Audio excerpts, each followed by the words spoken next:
அனைவருக்கும் புதன்கிழமை காலை வணக்கம். நேற்று போட்ட வீடியோ வந்து ஒரு 250 பேர் கூட பார்க்கலையா, ரொம்ப கஷ்டமாக இருக்குது. சரி, கடவுள் எல்லாரையும் எல்லா நேரத்துலையும் ஒரே மாதிரி வச்சிருக்க மாட்டார். ஒரு ஒரு நேரத்தில் ஒரு ஒரு மாதிரி மாற்றுவார். அதுக்கு முன்னால் போட்ட வீடியோ எல்லாமே ஒரு 2000-3000 பேர்கிட்ட பார்த்துருந்தாங்க. நேற்று போட்ட வீடியோ இந்த மாதிரி வந்துச்சு. சரி, இன்றைக்கி வரலைனாலும் நாளைக்கு வரும்ன்ற ஒரு நம்பிக்கையோட வாழ்க்கையை நம்மளும் நகர்த்தி போயிட்டே இருப்போம்.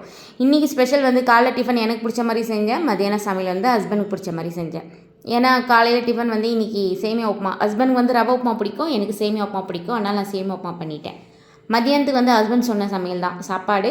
அதுக்கப்புறமா வந்து லெமன் சாதம் கேட்டாங்க. அதுக்கப்புறம் முட்டை வறுத்து கொடுக்க சொல்லி சொன்னாங்களா, சரின்னு சொல்லிட்டு லெமன் சாதம் பண்ணி முட்டை வறுத்து கொடுத்தா ரொம்ப ஹாப்பியாக சாப்பிட்டேன்னு சொல்லி மதியானம் ஃபோன் பண்ணி சொன்னாங்க. எனக்கும் ரொம்ப ஹாப்பி. இன்றைக்கி இதுதான் ஸ்பெஷல். காலையில் முட்டை வறுத்தில் கொஞ்சம் வறுக்கும்போது தூளாகும்ல, அந்த பீஸ் கொஞ்சம் எடுத்து போட்டேன். கொஞ்சம் டெம்டிங்காக இருந்ததுன்னு சொல்லிட்டு கடைசியில் ஹஸ்பண்ட் ஒரு பார்வை பார்த்தாங்க. என்னடா பார்க்குறாங்கன்னு யோசிச்சு அதுக்கப்புறம் தான் தோணுச்சு, ஓ என் பங்கில் கை வச்சிருவியோ பார்க்குறாங்களோ என்னமோ நினச்சேன். அதுக்கப்புறம் உன் பங்கெல்லாம் கை வைக்க மாட்டேன், உன் பங்கு நான் கொடுத்துறேன், இருந்தா பாரு அப்படின்னு சொல்லிட்டு கட்டி கொடுத்து அனுப்பிச்சாச்சு. இன்றைக்கி தான் ஸ்பெஷல். என்னோட பிடிச்சின்னு நினைக்கிறேன். மறக்காம சப்ஸ்கிரைப் பண்ணி சப்போர்ட் பண்ணுங்கள் ஃப்ரெண்ட்ஸ். பை.